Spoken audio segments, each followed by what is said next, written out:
எல்லாருக்கும் வணக்கம். நான் டாக்டர் கார்த்திகேயன். இன்னைக்கான வீடியோவில் 25 காய்கறிகள் சர்க்கரை வியாதிக்காரர்கள் மட்டும் இல்லை, எல்லாருமே சாப்பிடக்கூடிய ஜென்ரலாக அவங்க உணவில் வாரம் சேர்த்துக்கக்கூடிய காய்கறிகள் பற்றி சொல்ல போகிறேன். இந்த லிஸ்ட் வந்து 1லேருந்து 25 வரைக்கும் இருக்கும்.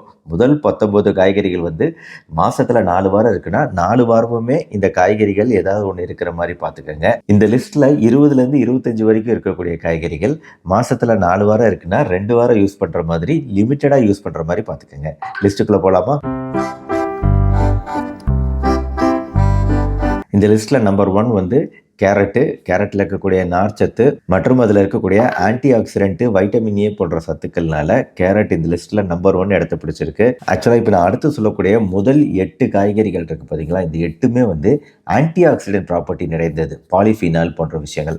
இந்த ஆன்டி ஆக்சிடென்ட் தான் சர்க்கரை வியாதி அதிகமாகாமல் தடுக்கக்கூடிய கெமிக்கல்கள். பாலிஃபினால் போன்ற விஷயங்கள் நம்ம உடம்புல சர்க்கரை அதிகமாகாமல் தடுக்கணும்னா இந்த ஆன்டி ஆக்சிடென்ட் இந்த காய்கறிகள் மூலமாக நம்ம ரெகுலராக எடுத்துக்கணும். ரெண்டாவது, கீரைகள், ஸ்பினாக் கீரைகள் இதில் நான் டைரெக்டாக சேர்த்துட்டேன். எல்லா கீரை வகைகளுமே நல்லது.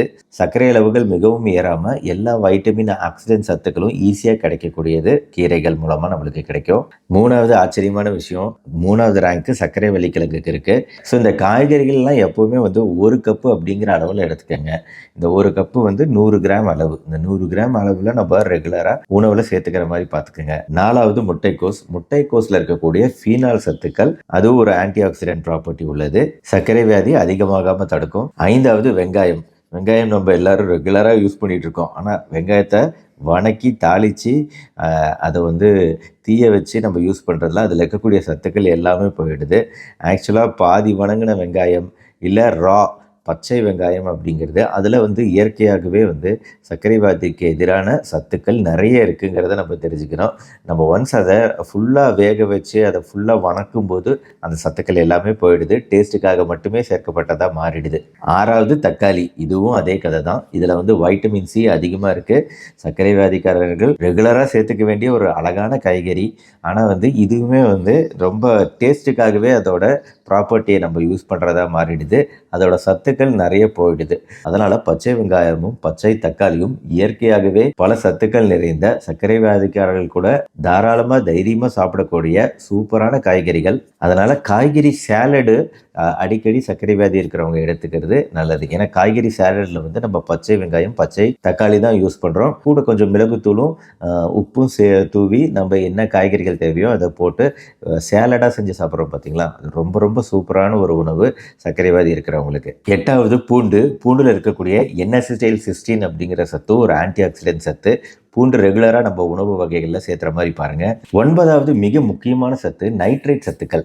இந்த நைட்ரேட் சத்துக்கள் வந்து எந்த காய்கறியில், நம்ம இந்திய வகை காய்கறிகளில் எதில் அதிகமாக இருக்குன்னு பார்த்தீங்கன்னா பீட்ரூட்டில் நைட்ரேட் சத்துக்கள் அதிகம். இந்த நைட்ரேட் சத்துக்கள் வந்து இதய சம்பந்தமான ஆரோக்கியத்துக்கு நல்லது. கார்டியோவாஸ்குலர் டிசீசஸ் எதிர்காலத்தில் வராமல் தடுக்கக்கூடியது பீட்ரூட்டு அப்படிங்கிறதுனால இந்த நைட்ரேட் அதிகம் உள்ள பீட்ரூட்டு ரெகுலராக வாரம் நம்ம உணவில் இருக்கிற மாதிரி பார்த்துக்கோங்க. ரொம்ப ரொம்ப முக்கியமான ஒரு காய்கறி. சர்க்கரை வியாதி 10 வருஷம் 15 வருஷம் இருக்கும்போது தான் வந்து பிரச்சனைகள் அதிகமாக வர ஆரம்பிக்கும். அப்போ தான் கிட்னிகள் பாதிப்படையும், நரம்புகள் பாதிப்படையுது, நியூரோபதி, வாஸ்குலோபதி அப்படின்னு எல்லா பற்றியும் வந்து சேர்கிற நேரங்கிறது ரொம்ப நீண்ட காலமாக சர்க்கரை வியாதி இருக்கும்போது தான் வரும்.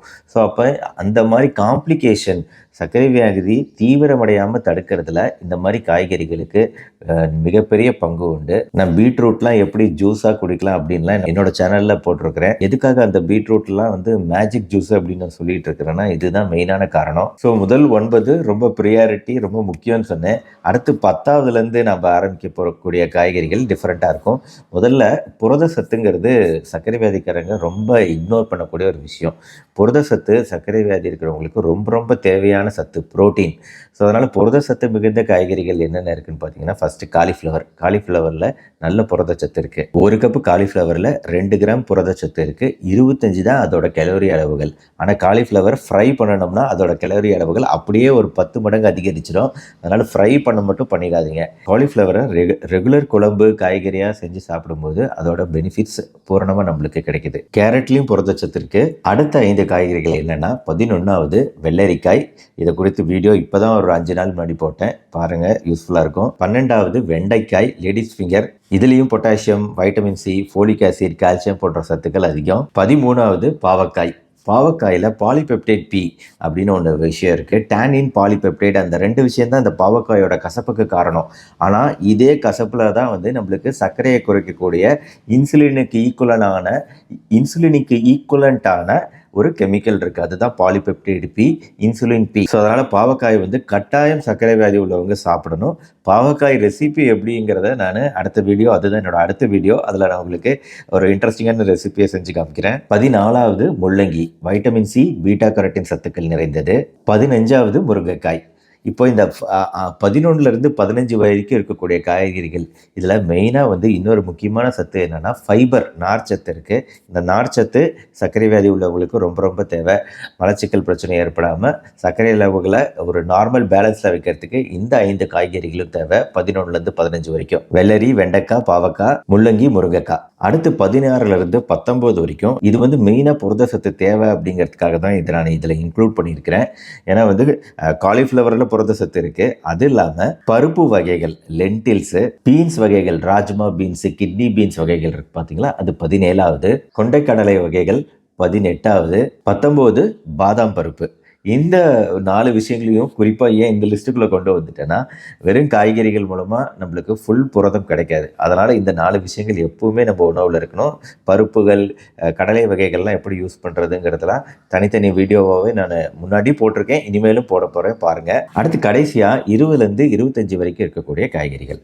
இந்த காய்கறிகள் பொறுத்த வரைக்கும் நான் ஏற்கனவே சொன்ன மாதிரி மாதத்தில் 4 வாரம் இருக்குன்னா 2 வாரம் யூஸ் பண்ணுங்கள், 2 வாட்டி மட்டும் யூஸ் பண்ணுங்கள், கொஞ்சம் குறைவாகவே யூஸ் பண்ணுங்கள். இதுக்கு முன்னாடி சொன்ன காய்கறிகளை விட இதை கொஞ்சம் குறைவாக தான் யூஸ் பண்ணணும். முக்கியமாக சர்க்கரை வியாதி உள்ளவங்க. 20வது காய்கறி கத்திரிக்காய், 21 பூசணிக்காய், 22 புடலங்காய், 23 பீர்க்கங்காய், 24 கருணக்கிழங்கு, 25 பச்சை பட்டாணி. பார்த்தீங்கன்னா இந்த பீன்ஸு, பருப்புலாம் முன்னாடியே சொல்லிட்டேன், ஆனால் பட்டாணியை மட்டும் பின்னாடி சொல்லியிருக்கிறேன். ஏன்னா இதில் கொஞ்சம் கிளைசிமிக் இண்டெக்ஸு, கொஞ்சம் சர்க்கரை அளவுகளை ஏற்றக்கூடிய தன்மை கொஞ்சம் அதிகமாக இருக்கிறதுனால இதை கடைசிக்கு கொண்டு வந்துட்டேன். ஸோ இதுதான் இந்த 25 லிஸ்ட்டு, காய்கறிகள் லிஸ்ட்டு. உங்கள் ஃப்ரெண்ட்ஸ் எல்லாருக்குமே இதை ஷேர் பண்ணுங்கள், அவங்களுக்குலாம் ரொம்ப உபயோகமாக இருக்கும். இந்த வீடியோ பிடிச்சிருந்துச்சுன்னா லைக் பண்ணுங்கள்.